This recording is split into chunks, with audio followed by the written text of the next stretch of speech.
This task force is a wonderful way to do our best to stop it and at least make a dent in it, and we're proud to be a part of that.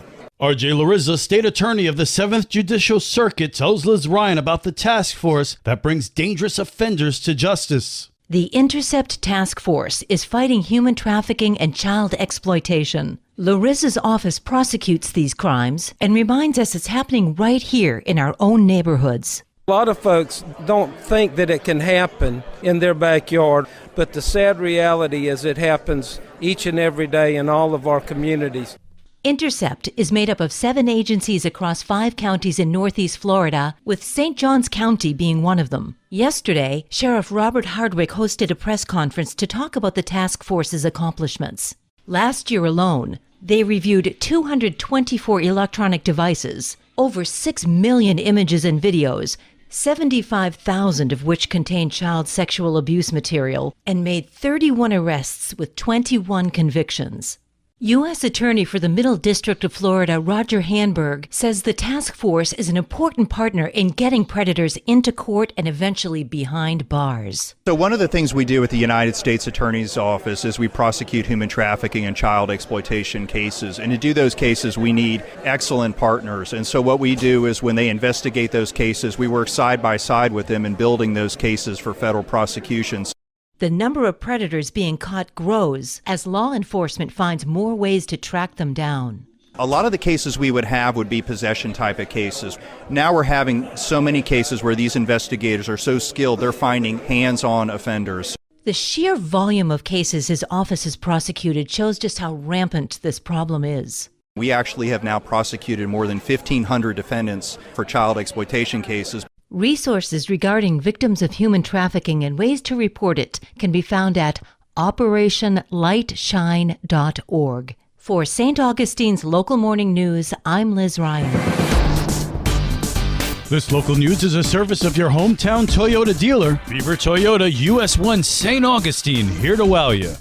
We don't want the law to have the thumb on the scale in favor of people that are violating the law. We want the law to have the thumb on the scale in favor of law-abiding property owners, and that's what you're going to see here with this piece of legislation. Yesterday, Florida Governor Ron DeSantis signed legislation to end the squatter takeover in the state that particularly affects seasonal homeowners. Squatters often target abandoned or unoccupied properties, taking advantage of their owner's absence or even neglect. They may occupy these properties, make necessary repairs, and even sell them without the rightful owner's knowledge or consent.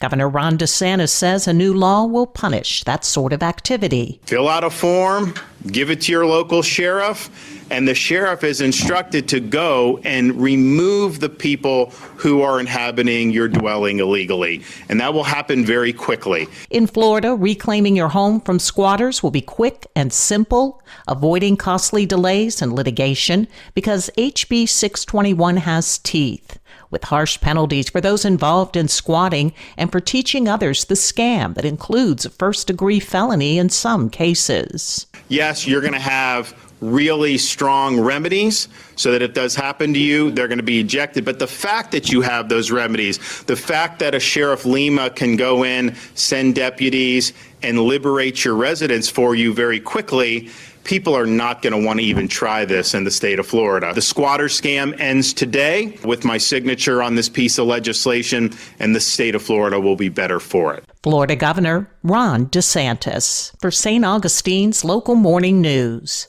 I'm Karen Johnson. She's extremely intellectual, but at the same time, she's very pragmatic and she's quite user-friendly. That's St. Johns County Commissioner Henry Dean singing the praises of the county administrator, Joy Andrews. Henry Dean is yet another commissioner who's become a big fan of Joy Andrews and her work. I work with her on an almost daily and regular basis, and I've been in the business for about 50 years now in public service, more or less. And she's one of the top-notch administrators that I've run across of the hundreds of city and county administrators I've worked with in my previous life in state government. She's just top-notch. Commissioner Dean says Andrews' work since being appointed to the position 6 months ago made her a shoo-in to get the job permanently. Everyone, I think, who works with Joy will tell you what a sweet personality she is and how committed she is to the county. So you can probably tell I'm a big fan of Joy Andrews. She's really good at what she does and knows how to do it. Andrews has clearly won over the Board of County Commissioners. Tomorrow you'll hear from her directly on her plans for the job. For St. Augustine's Local Morning News, I'm Daryl Moody. And now you're up to date with St. Augustine's Local Morning News. I'm Rich Carroll.